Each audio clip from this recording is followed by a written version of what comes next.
Opa, tudo bem? Eu sou o Luiz Camargo e seja muito bem-vindo. Tudo começou em 2017. Na ocasião, o ministro do STF, Teori Zavascki, relator da Lava Jato, morreu em um misterioso acidente aéreo às vésperas de homologar a delação que prometia trazer provas documentais contra Lula e Dilma. Neste momento de luto, manifesto eu e a minha equipe aos familiares do ministro e dos demais integrantes do voo meus sentimentos de pesar. Diante disso, o então presidente Michel Temer precisava indicar alguém em seu lugar. Aqui temos o exato momento em que o capiroto sussurrou no ouvido de Temer que ele deveria indicar Alexandre de Moraes. Bom, brincadeiras à parte, antes de se tornar o todo-poderoso da toga, Alexandre de Moraes era um advogado renomado de São Paulo. Foi secretário de Segurança do governo Alckmin e secretário de Transportes do então prefeito Gilberto Kassab. Era considerado uma figura de direita, linha dura e um dos mais ferrenhos opositores do PT.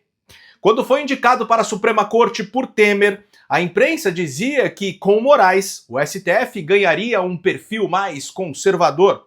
E, de fato, os sinais estavam ali, já como o ministro votou pela prisão de Lula em segunda instância e negou sua soltura em 2018, no momento em que o PT ainda sonhava em lançá-lo à presidência.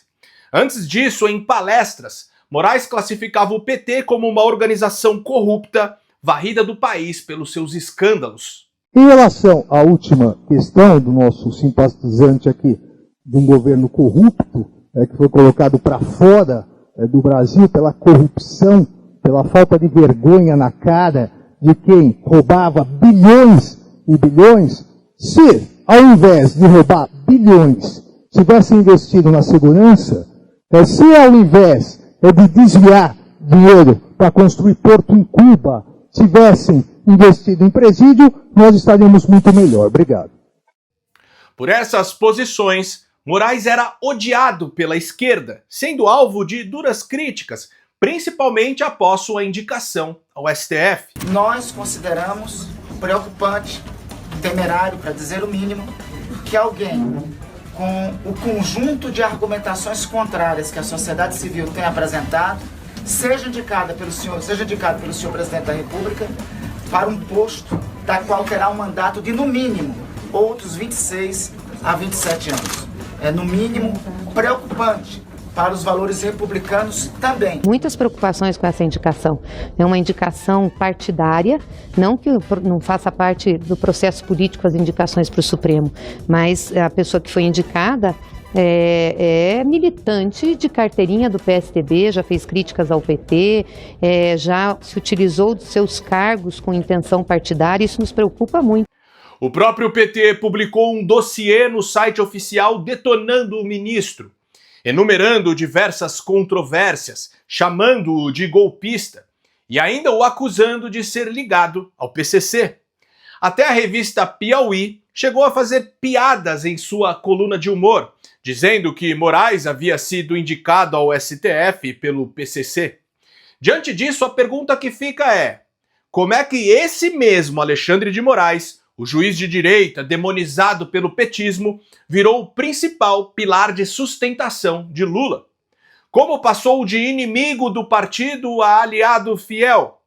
Primeiro contribuindo para que o criminoso condenado em 3 instâncias fosse colocado na presidência, depois perseguindo sumariamente toda e qualquer oposição a seu governo e atropelando até mesmo o Congresso para aprovar medidas impopulares como o aumento do IOF. O que aconteceu nos bastidores? Quem puxou as cordas dessa metamorfose? Quem realmente comanda o ditador da cabeça de ovo? No vídeo de hoje vamos conectar uma cadeia de fatos tão bizarros quanto reveladores e talvez, no fim, você descubra quem está por trás do homem que foi sancionado pelo governo americano por conta de sua empreitada autoritária e violações aos direitos humanos. Mas antes, já vai mandando aquele like esperto no vídeo, deixe também um comentário qualquer, nem que seja só um alô mesmo, pois isso faz com que a plataforma entregue o vídeo para mais pessoas. Aproveita também e confere se você continua inscrito no canal. Aciona o sininho das notificações e, se for novo por aqui, me dê essa moral e se inscreva no canal. Pessoal, temos que ter em mente que neste exato momento, enquanto o regime que tomou nosso país de assalto está encurralado e reage com desespero, o apoio ao jornalismo independente se torna mais do que importante. Ele é vital. Não é à toa que o STF atropelou o Congresso e aprovou às pressas a famigerada regulamentação das redes sociais. O objetivo é claro: silenciar vozes dissonantes e calar quem ousa denunciar o regime. E a única forma de vencermos essa guerra é garantindo que essas vozes continuem vivas e firmes. O que depender de mim, continuarei fazendo o meu trabalho e trazendo a verdade, independente das consequências, como venho fazendo nesses 9 anos de existência do canal. Mas manter esse trabalho no ar exige estrutura, dedicação e, acima de tudo, a sua colaboração. Sendo assim, se você acha importante esse nosso meio de comunicação, considere ajudar a manter esse canal em plena atividade. Você pode fazer isso de 2 maneiras. Através do Apoia-se, onde contribuindo mensalmente com pelo menos R$5, você se torna um associado aqui do canal. Para isso, basta acessar apoia.se/Luiz Camargo Vlog. Vou deixar o link aqui na descrição do vídeo e fixado no primeiro comentário. Ou, se preferir, você pode contribuir pontualmente com qualquer valor através do Pix. Minha chave Pix é o e-mail luiscamargopix@yahoo.com. Luiz Camargo Pix tudo junto, luiscomz@yahoo.com. É só .com, não tem BR. Se desejar, dê um pause aí no vídeo para fazer a sua contribuição, que eu ficarei imensamente grato. Feito? Então vamos lá. Em 2022, em plena corrida eleitoral, a ministra Rosa Weber mandou a Procuradoria-Geral da República se manifestar em um pedido de investigação contra o também ministro Alexandre de Moraes por suposta prevaricação e ativismo judicial. Isso porque um advogado entrou com uma ação contra Moraes por ele, em julho, ter proibido apoiadores do governo Bolsonaro de fazerem nas redes sociais associações entre o PT e o PCC. A ministra Rosa Weber foi quem recebeu essa ação, e ela não poderia fazer outra coisa senão encaminhar a PGR, pois constitucionalmente é o órgão responsável por decidir a abertura de inquéritos formais contra autoridades com foro privilegiado. No entanto, Augusto Aras arquivou o caso. Obviamente, ele preferiu não mexer nesse vespeiro. Bom, em julho daquele ano, o ministro Alexandre de Moraes determinou a exclusão de publicações nas redes sociais de perfis bolsonaristas com notícias que apontavam uma suposta ligação do PT com o PCC e com o assassinato do então prefeito de Santo André, Celso Daniel. Só que essa possível ligação do Partido dos Trabalhadores com a facção criminosa passou a ser promovida baseada em fatos amplamente divulgados pela imprensa tradicional, como o caso do contador do Lula, que foi alvo de investigação do DENARC por suspeita de lavar dinheiro para o PCC, e pelas gravações de 2019 de um tesoureiro do PCC que, em troca de mensagens, afirmou que antes do governo Bolsonaro mantinha diálogos cabulosos com o PT. Com nós já não vai ter diálogo, não. Ele já começou a atrasar ele foi para cima do PT. Então você vê que o PT com nós tinha um diálogo. O PT tinha um diálogo por nós cabuloso, não. O PT tinha um diálogo por nós cabuloso, não. E principalmente por conta de um conteúdo inédito da delação do Marcos Valério, que naquele mês havia sido divulgado pela revista Veja.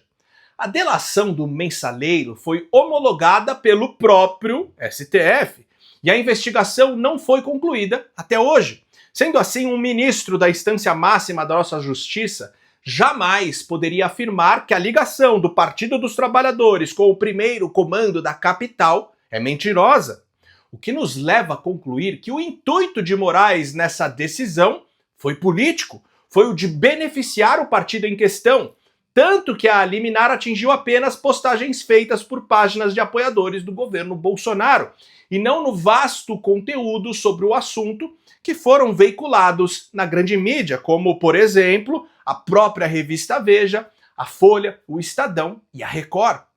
Não é por menos que na ação que Rosa Weber havia encaminhado para a PGR, Moraes é acusado de prevaricação, justamente por tentar esconder as informações em delação premiada que apontam para uma possível relação entre o Partido dos Trabalhadores e o primeiro comando da capital, promovendo assim benefícios injustos e ilegais ao então candidato à presidência da República do PT.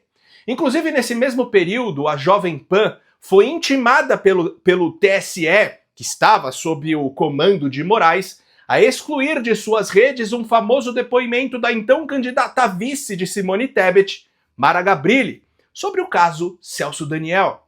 Ronan Maria Pinto, se ele não fosse pago, ele ia entregar o Lula como mentor do assassinato do Celso Daniel. Esse é o teor da chantagem. E o Lula pagou. Como é que alguém que não tem nenhum envolvimento pagaria? O Lula pagou os 12 milhões da chantagem, sim, para o Ronan Maria Pinto calar a boca e ficar quieto.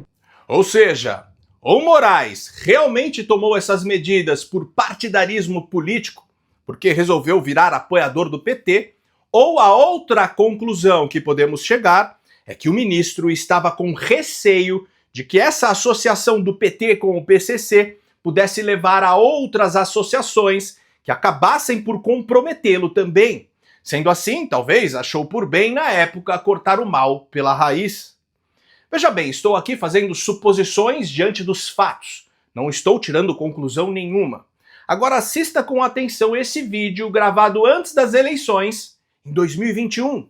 Eu quero emitir minha opinião, um comentário aqui, sobre a perseguição ao ministro Dr. Alexandre de Moraes, pessoa que eu conheço pessoalmente, já dialoguei muito com Alexandre de Moraes, uma pessoa de conduta ilibada, um cara muito profissional, responsável, não por conta da atitude que tomou agora, depois de ministro do STF, mas por tudo aquilo que construiu no passado, por aquilo que eu já conheci, doutor Alexandre de Moraes, de muito tempo atrás, pela sua competência, pela sua determinação, pela sua qualidade, pela forma de tratar as pessoas, de respeitar.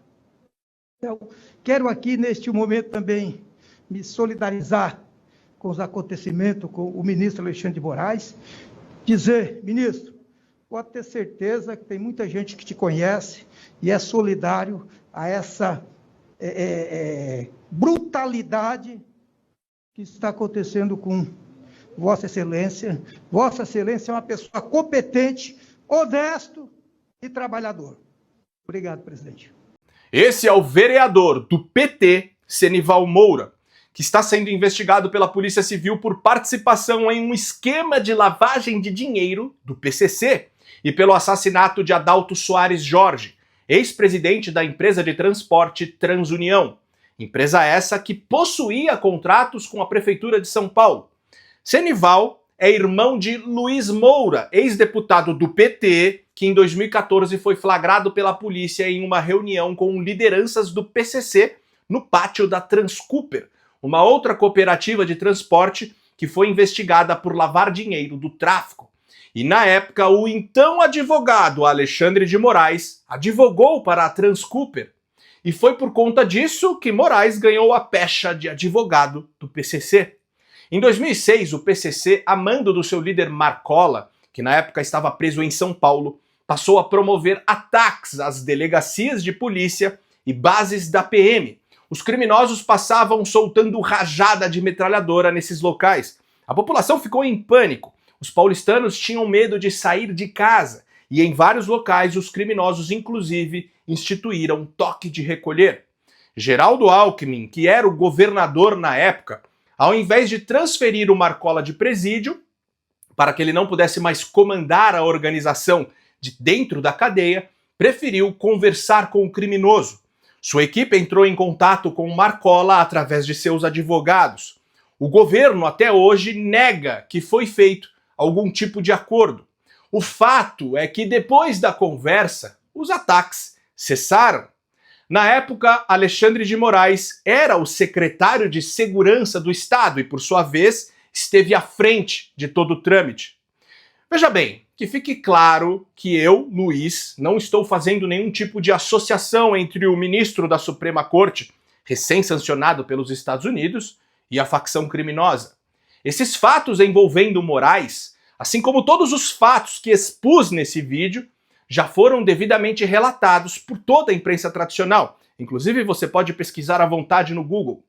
Diante disso, eu deixo com você qualquer conclusão acerca daqueles questionamentos que fizemos no início do vídeo. Se você gostou desse vídeo e acha esse tipo de conteúdo importante, ainda mais com toda a perseguição às vozes conservadoras nas redes sociais, considere de verdade ajudar a manter esse canal em plena atividade. Pode ser com qualquer valor. Minha chave Pix é o e-mail luiscamargopix@yahoo.com. Luiz Camargo Pix tudo junto, luisconz@yahoo.com.